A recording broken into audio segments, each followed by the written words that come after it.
Welcome to a special edition of No Free Lunch, where we talk to one of Africa's really amazing entrepreneurs, Adam Molai from Africa Trade Engine. And we had a discussion about what needs to happen in Africa to improve intra-African trade.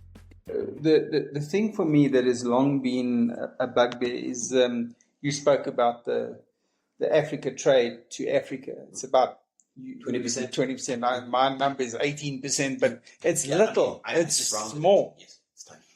And there is no beneficiation. And the one thing that you have not really touched on, but you're doing is you're involved with food products as well. Correct. And for me, that is the one huge opportunity in Africa, is that I believe that if we can get to a point where we start adding value to our food production and not having food waste and stuff like that, it's going to absolutely multiply the effect of our economy. And lower the cost. Lower the cost. So just in terms of some of my questions, you've been driving this trade vision for Africa. What is the one big opportunity? If we have to reimagine Africa, what is the one big opportunity? You've spoken about the digital platforms and data and so on. But where's the one big opportunity across the continent within that ecosystem that can shift things into another dimension? I think for me, it's beneficiation, Greg. And I think, let me talk from a proof point. In my former life, I'm originally born in Zimbabwe. Yes. So Zimbabwe's largest export crop is tobacco. Correct. So I then took a decision to say, if I'm going to make a difference, it has to be in the largest sector, which is tobacco. And I've seen what a proper planned strategy can achieve. And I'll give you some basic numbers. When we entered the tobacco sector, that's when land reform in Zimbabwe was at its height. So all the major white farmers who were producers of tobacco had lost their land. Yes. Tobacco by then was down to about 85 million kgs from the peak of 200 million. And I remember going in with a proposal, saying, government, will you allow us to do contract farming of tobacco? It took 2 years. They eventually allowed it. But if I tell you today, instead of 5,000 white-only farmers, there's 185,000 farmers of all races. Yes. The total production has gone from 200 million to 350 million. Yep. Right? And we've increased the number of manufacturers, because the only manufacturer that was there at the time was British American Tobacco. And then we're able to make sure. Now, if I then describe to you the number of people who've been brought into the middle class, right, By that process.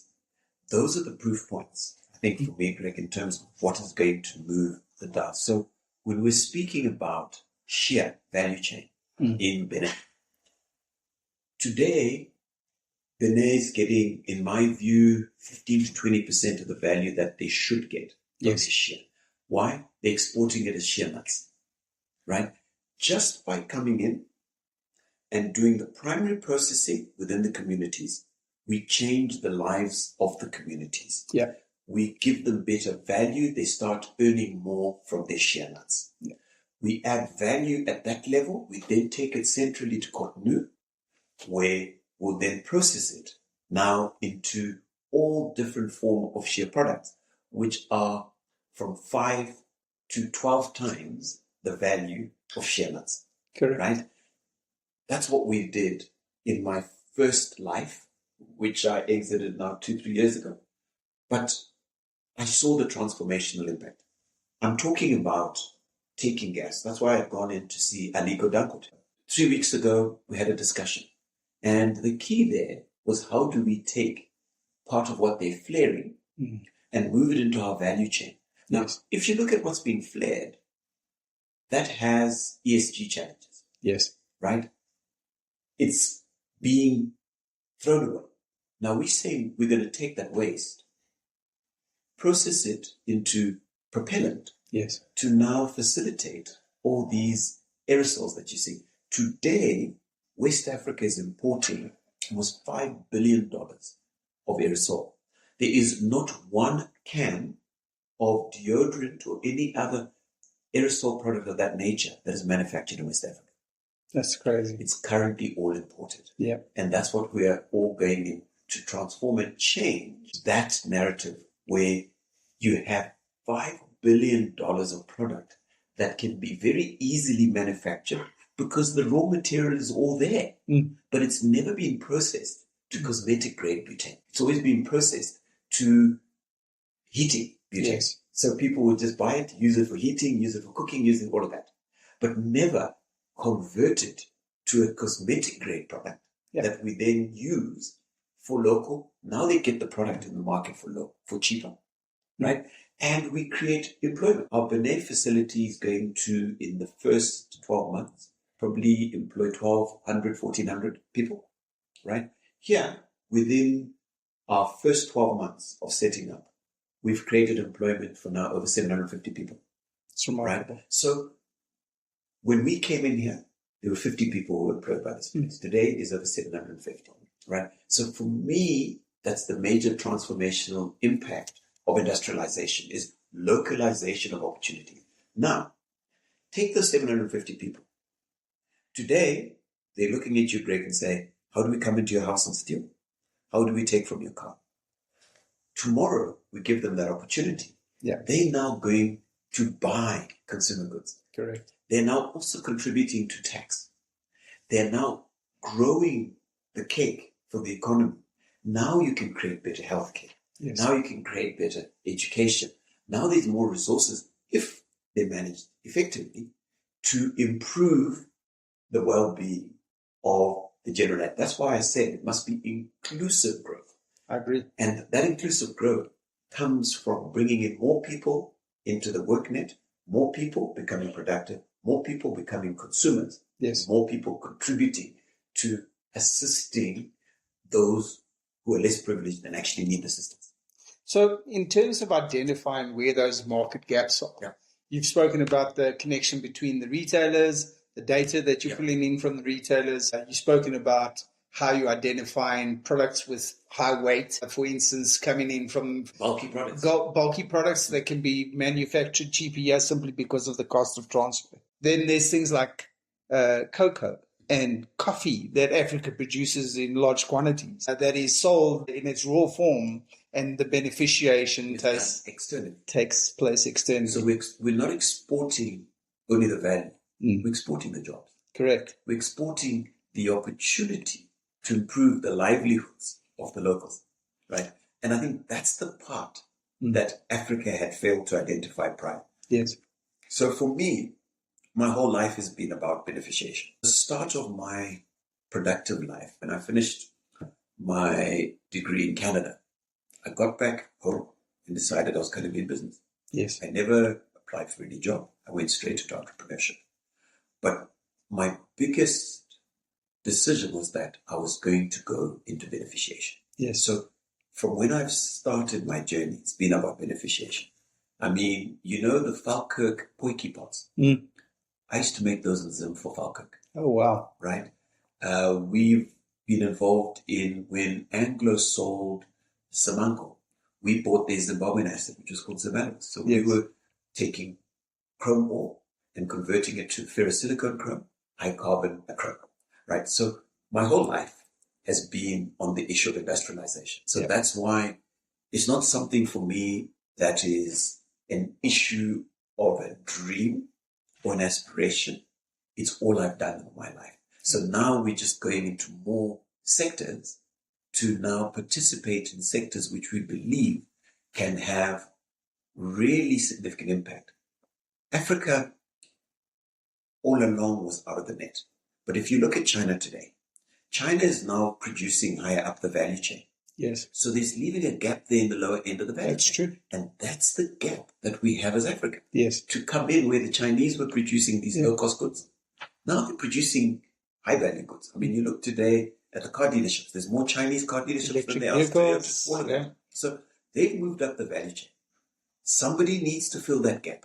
Yeah. And that's where I feel we as Africa need to come in and fill that gap in terms of the low end of the manufacturing spectrum, right? But over time, as we develop our capabilities and capacities, Those we also brands. then can start moving up the value chain. But for now, if we focus on the low end of the value chain, that's going to transform the continent.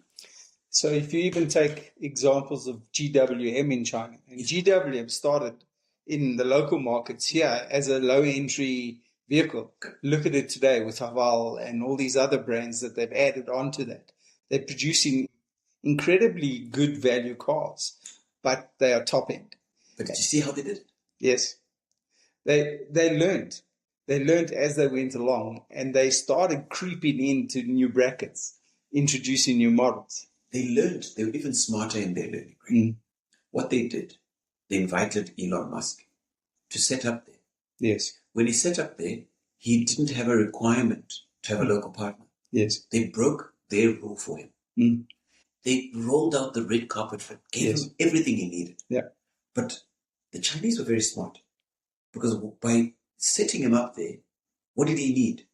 He needed to build his value chain in China. Yes. So the guys who were making the batteries for them were making them in China. The guys who were building all components were making them in China. Yeah. So guess what?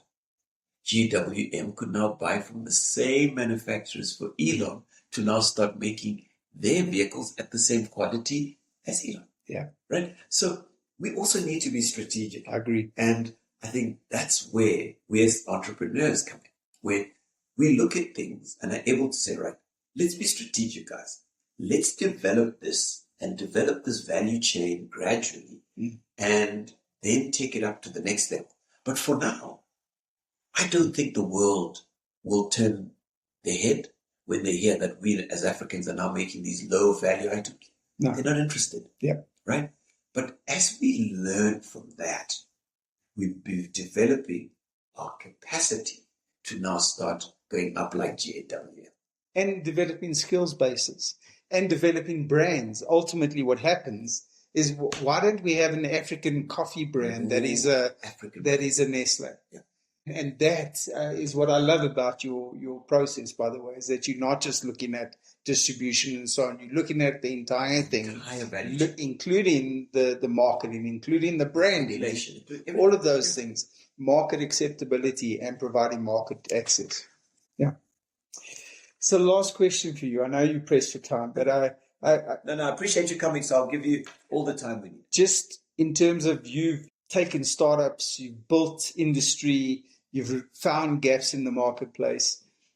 What's the one thing that you would say to young entrepreneurs who are entering the market and who want to build? What is the one thing that you would say, of all the things I've learned, this is the one thing you need to know? I think they need to focus on what problem they're solving. Okay. I think you have too many people who say, I want to be in this business, I want to be in that business. But if you ask them, what problem are you solving? They kind of get confused. Yes. Because they're not in business to solve a problem. They're in business to make money. They're in business to produce the next best fad. So the fad becomes remote controls. They go into, but if you ask them the why, they can't tell you the why. So for me, it starts with the why, right? What is the problem you are solving? And once you're clear on the problem you're solving, then why you're doing what you're doing becomes clear. And how to best achieve it also becomes clear, right? But the biggest barrier to entry and why we did this, access to market. 100%. So access to market was what was my biggest impediment in my whole entrepreneurial journey. And that's why I've said we need to solve that for other entrepreneurs. Well, I think it's fabulous. And the fact that you bring in small businesses into the fold, I think we're going to see a lot more growth and development. Just in terms of, I know I said that was the last question, but the whole policy with this ACFA thing and so on, is that changing? Is that shifting? We've got the G20 happening. I know that ACFA's been around since 2014. It's been signed by 54 African nations, and yet in practice, the policies still don't align. There's still barriers. There's still challenges. Infrastructure is often a thing. How does that shift, and how do we make the G20 work to make that shift? Now, for me, if you look at what we're discussing there, we said we're starting in 2 hubs. Yes.